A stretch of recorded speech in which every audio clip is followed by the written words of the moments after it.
Hello guys, कैसे हैं आप सब। आज हम एक बहुत ही इम्पोर्टेंट टॉपिक के बारे में बात करेंगे जिसका नाम है विटनेस। विटनेस को हम आम भाषा में बोलते हैं गवाह। ठीक है। विटनेस जो है वो यूनिवर्सिटी में आपका वेरी शॉर्ट आंसर क्वेश्चन में पूछा जाता है। कभी कभी इस शॉर्ट आंसर क्वेश्चन में भी पूछा जाएगा। तो अब हम आगे बढ़ते हैं और समझते हैं कि विटनेस होता क्या है। विटनेस वो इंसान होता है जो कोर्ट में सॉर्न टेस्टमनी देता है। सॉर्न टेस्टमनी का मतलब क्या होता है? सॉर्न टेस्टमनी का मतलब होता है कि वो भगवान की कसम खाकर ये प्रॉमिस करता है कि वो जो स्टेटमेंट कोर्ट में देगा वो सच देगा, सच स्टेटमेंट होगा और वो सच ही बोलेगा। ठीक है। वो कोर्ट को बताएगा कि उसने क्या देखा है और उन फैक्ट्स का क्या नतीजा कोर्ट निकाल सकता है। अब हम आगे बात करेंगे कॉम्पिटेंस ऑफ विटनेस, मतलब विटनेस कौन बन सकता है। ठीक है। Competence of a witness. तो अब सवाल ये आता है कि क्या हर कोई गवाह बन सकता है? तो इंडियन एविडेंस एक्ट के सेक्शन 118 के मुताबिक कोई भी इंसान विटनेस बनने के लायक है, यानी गवाह बनने के लायक है, अगर वो दो चीजें कर सके। अब वो दो चीजें कौन सी हैं? वो दो चीजें कौन सी हैं? पहली और दूसरी। पहली चीज है कि जो उससे सवाल पूछा जाता है, क्या वो उस सवालों को अच्छे से समझ पा रहा है जो उससे सवाल पूछे जा रहे हैं। और दूसरा वो है, क्या वो उन सवालों का रेशनल आंसर यानी कि समझदारी से सोच समझ के उस सवालों का जवाब दे पा रहा है या नहीं दे पा रहा है। अगर वो ये सब कर पा रहा है तो इसका मतलब है कि वो विटनेस बनने के लायक है। ठीक है। इसका मतलब यह है कि छोटे बच्चे भी गवाह बन सकते हैं अगर वो सवाल समझ पाए और उनका आंसर समझदारी के साथ दे पाए। एल्डरली यानी बुजुर्ग लोग भी विटनेस बन सकते हैं। ठीक है। यहाँ तक कि एक मेंटली इल पर्सन, यानी मेंटली इल पर्सन मतलब जो इंसान दिमाग से ठीक नहीं है, मतलब पागल बोल सकते हैं, मानसिक संतुलन जिसका सही नहीं है, वो भी गवाह बन सकता है, लेकिन जब वो लूसिड इंटरवल में हो। यानी लूसिड इंटरवल एक वर्ड है, लूसिड इंटरवल।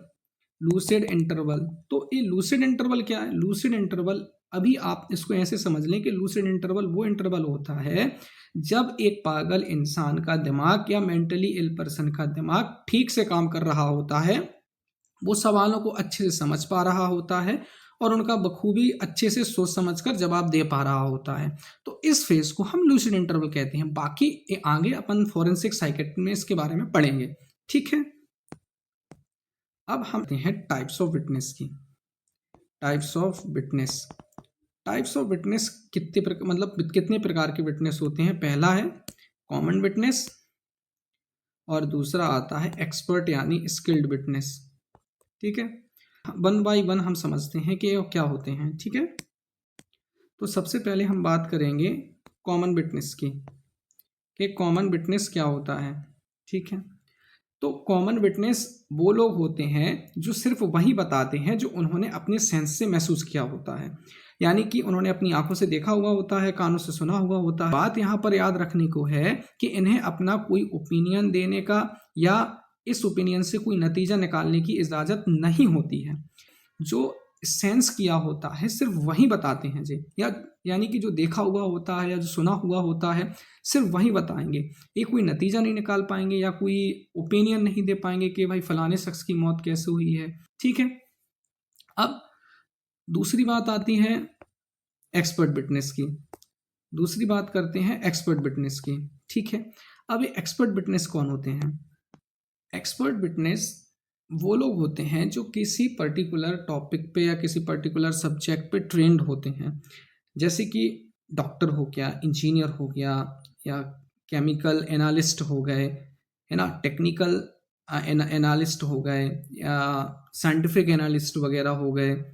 ये सब आते हैं एक्सपर्ट विटनेस में। यहाँ पर एक बात याद रखने को होती है कि जो एक्सपर्ट विटनेस होते हैं वो अपनी ओपिनियन दे सकते हैं और फैक्ट्स के बेसिस पर कंक्लूजन भी निकाल सकते हैं कि उन्होंने जो कंक्लूजन दिया है तो उनका ऐसा मानना है कि मौत या उसको कोई इंजरी इस टाइप के वेपन से हुई होगी या उसकी मौत इस टाइप से हुई होगी। ठीक है। डॉक्टर जो होता है वो दोनों विटनेस की तरह काम कर सकता है, कॉमन विटनेस की तरह और एक्सपर्ट विटनेस की तरह। तो अब एक यहाँ सवाल आता है कि डॉक्टर कैसे एक्सपर्ट विटनेस का तरह काम कर सकता है और कॉमन विटनेस की तरह काम कर सकता है। एक डॉक्टर कॉमन विटनेस की तरह कब काम कर सकता है? एक डॉक्टर कॉमन विटनेस की तरह तब काम करेगा जैसे कि मान लो किसी इंसान को चोट लगी है, तो चोट लगने पर अगर डॉक्टर बताता है कि इस चोट या इंजरी की साइज कितनी थी, या मतलब इनडायरेक्टली मेजरमेंट कितना था इस इंजरी का, तो एक कॉमन इंसान भी मेजर कर सकता है इस चोट को। ठीक है, तो इस हिसाब से अगर देखें तो डॉक्टर एक कॉमन विटनेस की तरह काम करेगा, लेकिन एक्सपर्ट विटनेस ही बता पाएगा कि इंसान की मौत एंटीमॉर्टम हुई है या पोस्टमार्टम हुई है। मान के चलो एक इंसान डूबने से पहले जिंदा था, ठीक है, तो एक कौन सी मौत हो जाएगी? एंटीमॉर्टम मौत हो जाएगी, मतलब मरने से पहले जिंदा था। और पोस्टमार्टम मतलब ऐसा इंसान, मतलब जिसको पहले मार दिया गया था उसके बाद पानी में फेंका गया, तो ऐसी मौत हो गई है तो इसको हम बोलते हैं पोस्टमार्टम डेथ। ठीक है, तो ये सिर्फ नॉर्मल इंसान नहीं बता पाएगा कि फलाना शख्स की मौत एंटीमॉर्टम थी या पोस्टमार्टम थी, ये सिर्फ डॉक्टर एग्जामिन करने के बाद ही बता पाएगा। ठीक है, तो ऐसी सिचुएशन में डॉक्टर एक एक्सपर्ट का भी काम करता है। ठीक, अब एक बात आती है हॉस्टाइल विटनेस की। यहाँ पर एक बात आती है हॉस्टाइल विटनेस की। हॉस्टाइल विटनेस की, तो हॉस्टाइल विटनेस किसे कहते हैं? देखो, ये वो गवाह होता है जो जानबूझकर सच छुपाता है या झूठ बोलता है। अक्सर ये पैसों की लालच में या डर में या प्रेशर की वजह से अपना पुराना स्टेटमेंट बदल देते हैं। ठीक है, या अपना स्टेटमेंट बदल ही देते हैं या फिर झूठ बोल जाते हैं, तो इनको हम हॉस्टाइल विटनेस बोलते हैं। और एक और चीज़ है परजुरी। परजुरी, परजुरी क्या होता है? अगर कोई इंसान कोर्ट में कसम यानी कि ओथ लेने के बाद भी जानबूझकर झूठ बोलता है तो इसे हम परजुरी कहते हैं। ठीक, परजुरी एक बड़ा क्राइम है। आईपीसी सेक्शन 193 यानी 193 के तहत इसमें 7 साल तक की आपको सजा और जुर्माना दोनों हो सकते हैं। ठीक है, तो ये था हमारा आज का टॉपिक विटनेस। आई होप आपको समझ में आ गया होगा। हमारे चैनल को लाइक सब्सक्राइब जरूर करें। Thank you.